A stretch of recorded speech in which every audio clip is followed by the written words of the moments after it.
এক, নবী এক, কোরআন এক, কাবা এক, ধর্ম এক, কালেমা এক, দুনিয়াতে আসাও এক, বিদায়ও এক, কাফন এক, কালার এক, কবর এক, প্রশ্ন এক।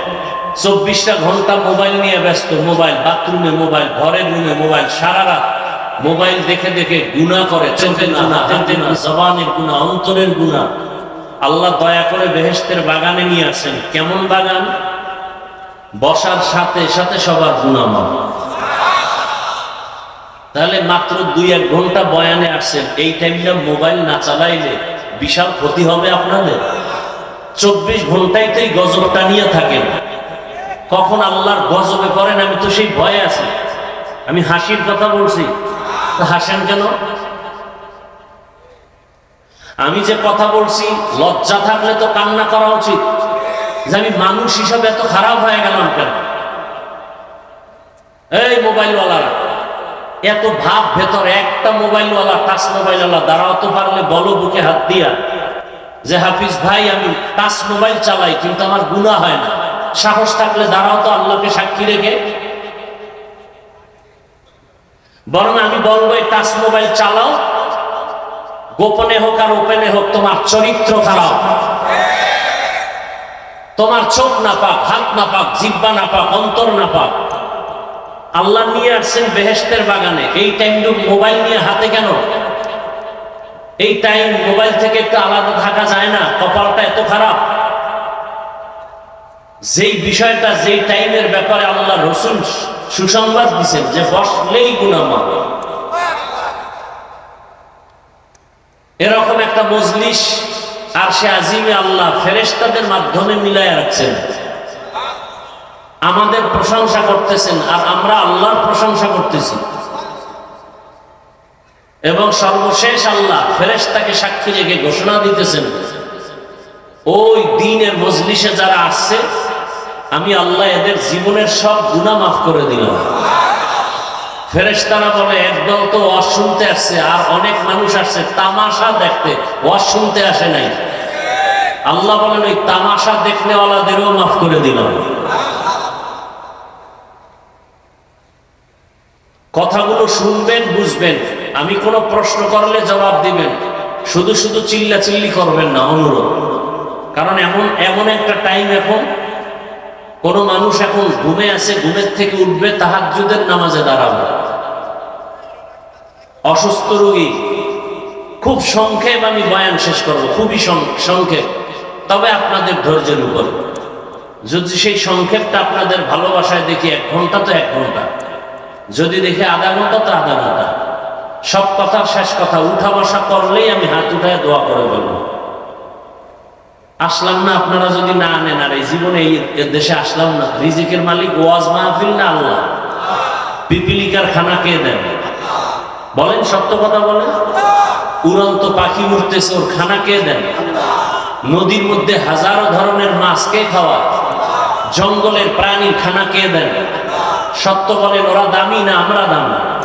তো ওদের রিজিক দিতে পারলে আল্লাহ আমাকেটা দিবেন না? তো ওয়াজ না করলে খানা বন্ধ হয়ে যাবে, চাকরি না করলে খানা বন্ধ হয়ে যাবে। ইঁদুর কি চাকরি করে? মাছ কি চাকরি করে? পিপিলিকা কিসের চাকরি করে? ওরা যদি টাইম মতো খানা পায়, মানুষ কেন খানার জন্য এত কষ্ট করে? একমাত্র কারণ ওরা আল্লাহর হুকুম ঠিক মতো মানে। মানুষ হলো গাদ্ধা, মানুষ গাদ্দারি করে। না হয় খানা ঘুমের মধ্যে বিছানায় আসতো। বনি ইসরাইলদের খানা আসমান থেকে আসে নাই? কথা বলেন না কেন? কোরআনে ঘটনা আছে না? তো বনি ইসরাইলের থেকে আমরা আরো তো দামি, আমাদের খানা বন্ধ কেন? দেশে এত অশান্তি কেন? কাকে দোষ দিবেন? গোটা দুনিয়াতে অশান্তি কেন? আপনার ঘরে ছোট বাচ্চা আছে না, শিশু? বলেন না কেন? ওর জ্বর হয়, ঠান্ডা লাগে, ও অসুস্থ হয় কেন? ও কোনো গুনাহ করছে? তো অসুস্থ হলো কেন? ওর তো কোনো গুনাহ নাই। ভালো করে বুঝেন, বুঝার অনেক কথা আছে। এজন্য আপনাদের মোহাব্বত থাকলে বয়ান আসে। আমি মুখস্থ করে আসি না ঢাকার থেকে যে আজকে এখানেই বয়ান করে।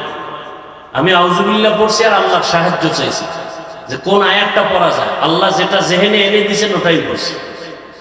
আমি 1 সেকেন্ড আগেও এই চেয়ারে বসার আগে চিন্তা করি নাই কোন আয়াত দিয়ে বয়ান করব, কোন হাদিস দিয়ে বয়ান করে?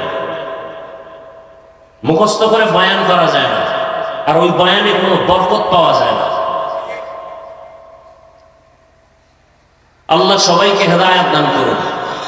তো আপনার আমার আল্লাহ এক, নবী এক, কোরআন এক, কাবা এক, ধর্ম এক, কালেমা এক, কাফন এক, কবর এক, প্রশ্ন এক, পোশাক আলাদা কেন? কি চিন্তা করেন? আমি আপনার থেকে কোনো জবাব চাই না, চিন্তা করবেন মানুষ হিসেবে। হয়তো সবাই শার্ট প্যান্টটাই পরি, যেহেতু আমরা আল্লাহ, রসুল, হাদিস, কোরআন সব এক, পোশাকে এক হোক, সবাই প্যান্ট শার্টটাই পরি। আর যদি মনে করেন না যে ওটা ঠিক না, আমাদেরটা ঠিক, তাহলে আপনি এটা করেন। আপনি অজুহাত দিবেন আমার চাকরি চলে, তো চাকরির টাইমে আমি প্যান্ট শার্ট পরেন, মসজিদে প্যান্ট শার্ট কেন? চাকরির জন্য ওটা আপনার ইউনিফর্ম লাগবে, কিন্তু মসজিদে কি এটা লাগবে? তো আল্লাহর বাড়ি গেছেন, আল্লাহ তো চায় মোহাম্মদের পোশাক নিয়ে আসো। মোহাম্মদের পোশাক তো টাই না, মোহাম্মদের পোশাক তো দাড়ি ছাড়া না। সরকারের পোশাক হলো প্যান্ট শার্ট টাই পরো, মেনে নিলাম কিছু সময়ের জন্য। আপনি চাকরিতে যাবেন, ব্যবসায় যাবেন, আল্লাহর ঘরে যাবেন, সেখানে রসুলের পোশাক নাই কেন? আমি আপনার থেকে কোনো জবাব চাই না, কাউকে আঘাত দিতে চাই না, শুধু মানুষ হিসাবে কথাগুলো চিন্তা করবেন। আমি এখানে একজনকেও একবারও বলবো না যে সবাই হুজুর হও। হুজুর বানাইতে আমি অজে আসিনি।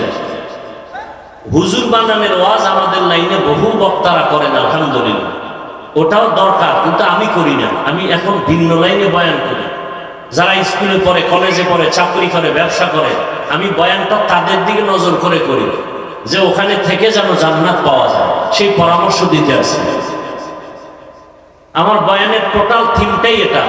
School, college, varsity, doctor, professor, engineer, OC, DC, SP, chairman, member, MP, এরা কিভাবে ওখানে থেকে জান্নাত পাবে সে পরামর্শ দিব। এটাই আমার টোটাল বয়ানের মূল থিম। আমি একবারও বলবো না মাদ্রাসায় যাও সবাই, একবারও বলবো না আপনার সন্তানকে মাদ্রাসায় পড়ানো। তার মানে কি আমি চাই না? আমি মাদ্রাসার বিরোধী না। আমি ওই সাইডটা বয়ান করি যে সাইডে অন্য ওলামায়ে কেরাম বয়ানটা কম করে।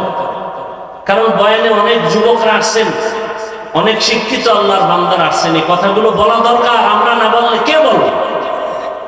বলার মানুষ নাই। আমি মরে যাব, বলার একটা লোক কমে গেল। এই মোবাইলের বিষয়ে যা বললাম, কয়জন বক্তা বলবে? আর শ্রোতাদের মধ্যে এমন আছে যে এত হুজুর ওয়াজ করলো গতকাল, আজ কারো বিবেকে ধাক্কা লাগলো না মোবাইল নিয়ে? আপনার এত ধাক্কা লাগলো কেন? প্রয়োজনে বক্তা বাদ দিব, মোবাইল বাদ দিব না। এরকম নষ্ট অন্তরালা এই ময়দানে আছে না? না, বলবে বক্তা বাদ, মোবাইল বাদ দেওয়া যাবে না, ওটা নিয়ে জাহান্নামে যাওয়ার পরে মোবাইল ছাড়বো। কি মোবাইলের দ্বারা কি নেক আমলের প্রতিযোগিতা চলে? না, গুনাহের প্রতিযোগিতা চলে। স্বামী স্ত্রীর মাঝে দূরত্ব কেন? মোবাইল। কথা বলেন না?